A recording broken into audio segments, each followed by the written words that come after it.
Okay, someone says, what's the difference between painting with airbrush color and regular gel color?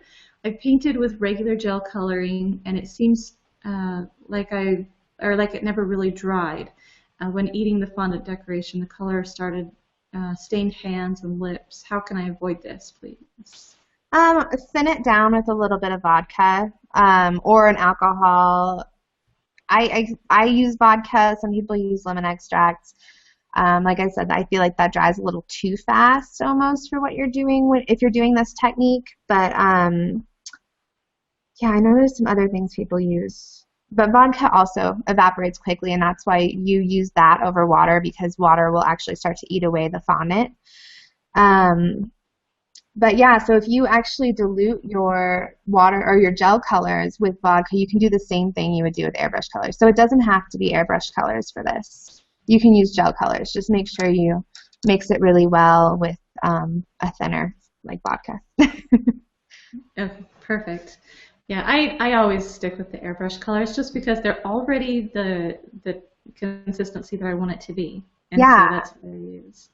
So I don't really mess with the gel colors much. Right. And the gel colors, you can get these little chunks of color in there, and then that, can ruin what you're doing. So yeah, it depends on the brand of the gel color. But there was one time that I took, I think it was just the Wilton brand, and I think some Everclear.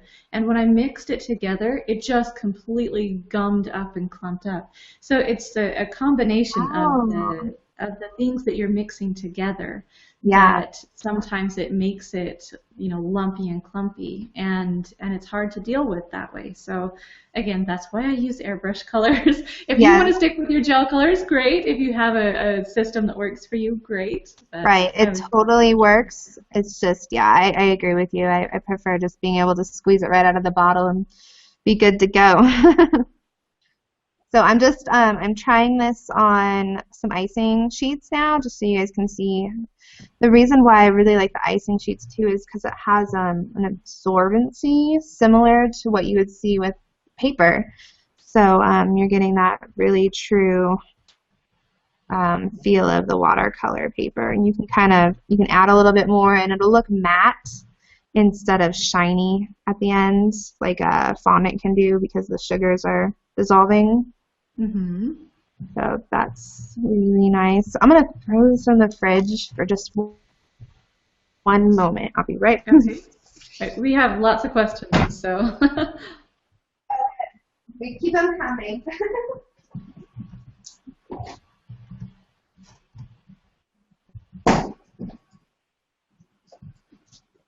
All right. What other questions do we have? Okay. Well, that's right. Someone's settling. asking, will you have the same effect if you airbrush the cake after painting it with the cocoa butter? I don't know about that. I have a feeling you won't. I have a feeling that because you're going with such small beads of airbrush, that it will actually coat the cocoa butter. Kind of like, because you can actually paint modeling chocolate with airbrush if you do it in small strokes. But I don't think that'll work. It might. You can try it. I would try it on a scrap piece of fondant, see how it works. There's also Fonderific and Chocopan don't work as well for this technique either, because they both are fat-based fondants. So I don't know if you've ever tried to paint on those, but they can be difficult. Okay. They beat up a little bit too. Yeah. All right, another question is, does the cocoa butter absorb into the fondant? No, it stays on top of the fondant. So you're going to have like a raised image. So that's the airbrush actually beads off of that raised cocoa butter. So. Okay, perfect. Let's see. How long does it take to dry? Oh, so put it in the fridge. Or in the freezer. You can throw it in the freezer, and it literally takes less than 5 minutes. I would put it in the freezer for 5 minutes. Take your cake back out, let it come to room temperature, because once it's solid, it's pretty solid. You just don't want to touch it with your fingers, because it will melt even from the heat from your hands. So yeah, you just want to make sure you're not in a really hot area either.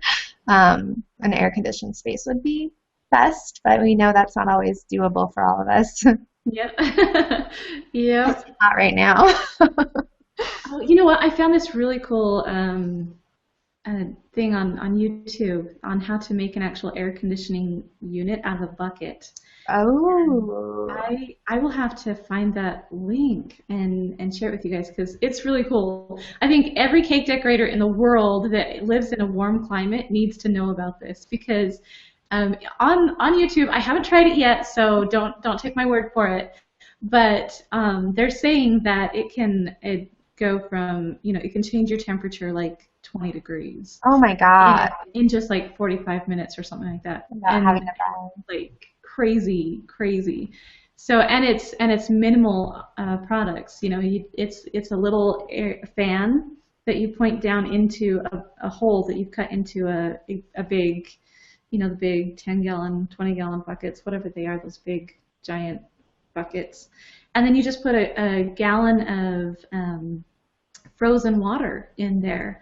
And you keep the lid on the water so it doesn't put moisture in the air, but it sends the cold Oh, I out. was going to ask about the moisture, but Yeah, no, so got that if you covered. keep it covered, then it sends the cool out without sending the moisture out. Oh, that is so So yeah, cool. there's like holes in the side that you cut and it blows out because of this fan. So it's like, how genius is Oh, that? you too. You're so good. I'll be right back. I'm going to go get that. Okay. But yeah, I'll see if I can find that link for everybody, and yeah, see if we can. Yeah. My freezer is really cold. Okay.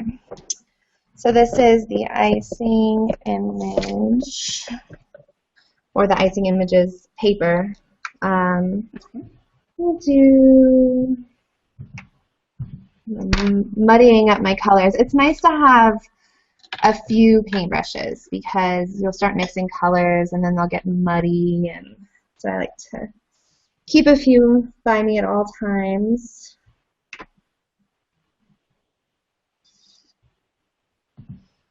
Oh, sorry. You can really get this guy wet, and oh, I don't have any good mixing colors. Lame. So it's getting kind of muddy, so don't mind me. Forgot Yeah, my. well, you're doing a demo. Sometimes you just have to work with what you've got, huh? You know what I'm trying to do. So, and then sometimes I'll just blot it a little bit, and it'll take that surface off. But you can get really detailed with it, and you can get some nice watercolor effects. So. Oh, how cool is that? Yeah. Good. And that's just on the edible icing sheets, right? Yes. Yep. And they withstand quite a bit of liquid, so that's nice. Where with the wafer Very paper, you cool. couldn't do it. Don't even try it with wafer paper. I thought about it, but I was like, nah, I don't really want a gummy mess on my table. So. Awesome, awesome. Okay, I just put up a link for those of you that are on the chat for that air conditioning bucket thing because I just think that's so cool.